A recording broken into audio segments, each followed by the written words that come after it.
E agora eu vou conversar com Maurício Veloso, agrônomo pecuarista, e nós vamos falar de um tema muito interessante, tema assim que eu tenho certeza absoluta, se você é produtor rural, pecuarista, você vai ficar muito ligado nessa conversa nossa. E agora, recentemente, no nosso programa aqui, eu fiz também uma reportagem com o Maurício, mostrando como é que ele trabalha lá na fazenda dele, e ele lá com em apenas 11 alqueires, ou 52 hectares, o Maurício preparou comida para o rebanho dele inteirinho durante 4, 5 meses. Então, por isso que o Maurício está aqui agora, para a gente basicamente complementar aquilo que nós mostramos, porém, numa época que nós estamos entrando agora. Nós estamos no mês de março e é agora que a porca começa a torcer o rabo em relação à pastagem. Bom dia, Maurício, tudo bem? Bom dia, Toninho. Prazer estar aqui com você. Maurício, o prazer é todo nosso. O Maurício é uma pessoa que conhece muito dessa área, é pecuarista, vai lá dentro, entra dentro do curral, anda a cavalo, tudo. E tem um pequeno detalhe. Esse mês de março agora já é a hora que abre a porta para entrar a seca. Mas ainda à noite tem um orvalhozinho, e o Maurício vai contar essa história. Vai, pode começar. Não, Toninho, a primeira coisa que a gente percebe é que as noites começam a ficar mais agradáveis. A temperatura arrefece um pouco, não é que vai estar frio, mas arrefece. Começa a dar um ventinho gostoso. Quando começa a ficar confortável para a gente, deve acender uma luz amarela piscante sobre essa questão das pastagens. A gente ainda deve ter chuva. Eu estava assistindo ainda, muito legal aquela previsão do tempo que a Pátria Agronegócio... o mapinha. Aquele mapa que eles colocam, aquele dinâmico, eu acompanho bem. Por sinal, agradecer o pessoal da Pátria que eu acompanho aquilo e mando aquilo para todo mundo. E o que acontece? A gente ainda tem chuva. Eu, por exemplo... Muito pouco, mas tem. Não, a gente ainda vai ter chuva. É? A gente ainda vai ter chuva. Até abril a gente ainda vai ter chuva. Porém, o que acontece? Essa temperatura, essa mudança de clima, ela indica que está havendo uma mudança sensível na qualidade de todos os capins. Agora, a partir de março, todos os capins começam a se preparar para dar semente.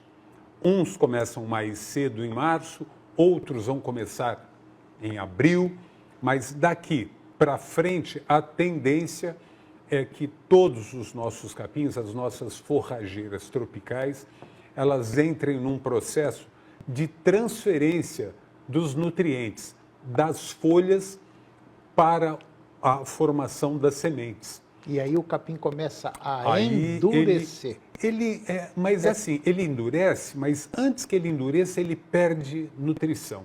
Então, é muito importante que, mesmo que o capim esteja lindo, verde, dá gosto da gente ver, dá vontade até de comer, mas a gente não pode esquecer que precisa haver uma mudança nessa suplementação que a gente está ofertando para o gado.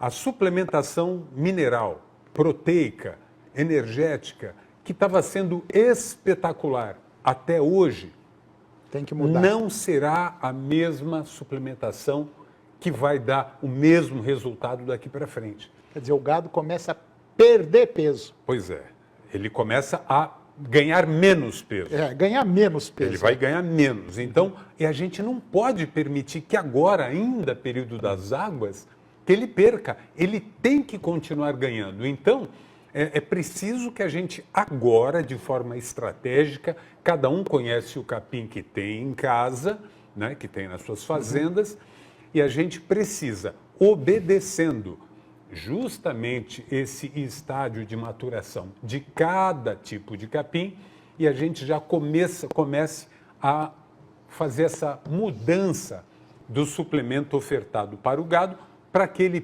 permaneça numa curva de ganho importante para justamente entrar na seca preparado.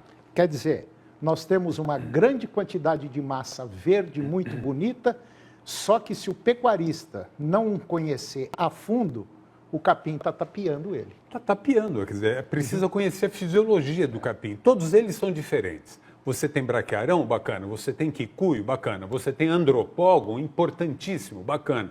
Ele vai amadurecer um pouco mais tarde, um pouco mais para frente. Mas também vai acontecer isso.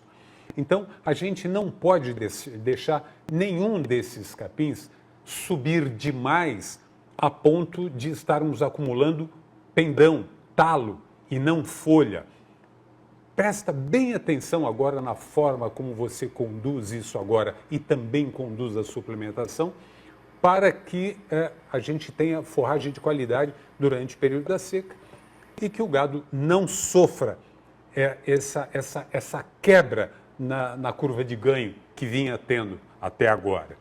O Maurício, ele preparou muito bem a comida para a época da seca lá na fazenda dele, inclusive com silagem, fez lá silagem do Mombaça, fez também silagem do MG12 Paredão, que é um baita de um capim, dá um resultado fantástico. É bruto, né? Bruto. Só que o Maurício tem um pequeno detalhe. O Maurício, ele trata os pastos da fazenda dele como se fosse lavoura, mesma coisa. Não tem diferença nenhuma.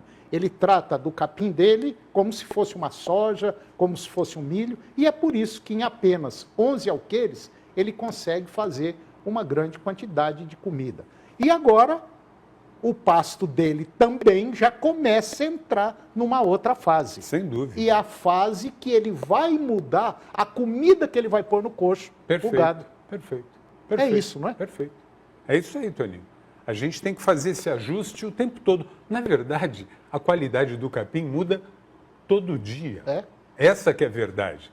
Mas, Toninho, bacana você falar sobre a condução do pasto como lavoura, que de fato é uma lavoura e a lavoura é perene, né? A não ser que a gente esteja trabalhando com integração lavoura-pecuária, que todo ano planta e tal, enfim.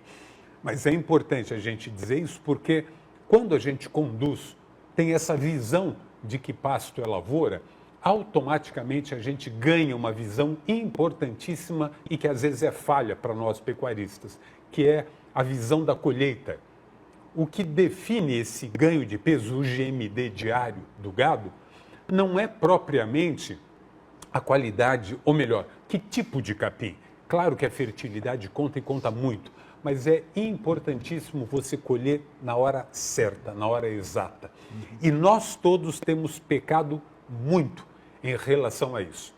O nosso querido amigo Ernesto Coser Neto, ele diz, é proibido perder pasto. E é isso que eu preciso deixar com vocês agora. Façam esse ajuste da suplementação, façam esse ajuste do manejo para não deixar sair pendão e talo e, ao mesmo tempo, cuide da colheita. E é muito comum, às vezes, você ver um pecuarista falando o seguinte, esses vendedores de sal, de produto, que aqui toda hora está vendendo um produto diferente para nós. Mas aí que está a grande sacada que o Maurício falou.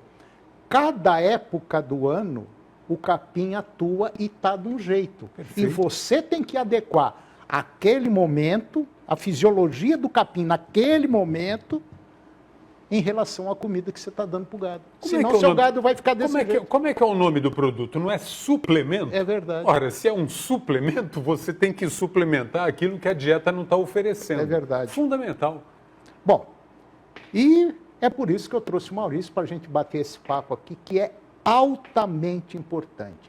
Eu já ouvi muito pecuarista falar, eu tenho muita folha, tem muito pasto aqui, lá por volta de março, abril, mas parece que o gado não está ganhando peso. Exatamente, Toninho, e não ganha mesmo. E não ganha. Não ganha, até perde, se bobear, perde. Por quê? O capim vai mudando, a coisa vai se alterando e o capim perde aquela força. É hora de você entrar com outro produto para poder dar o balanceio certinho. É isso aí. Toninho. É isso aí. É isso aí. Maurício, mais uma vez, muito obrigado mesmo pela sua presença. Sou eu que agradeço. Tá? E eu espero trazê-lo mais vezes aqui. É difícil trazer esse homem aqui, pelo amor de Deus. Obrigado. Eu que agradeço, Toninho. Prazer, Um obrigado a todos vocês.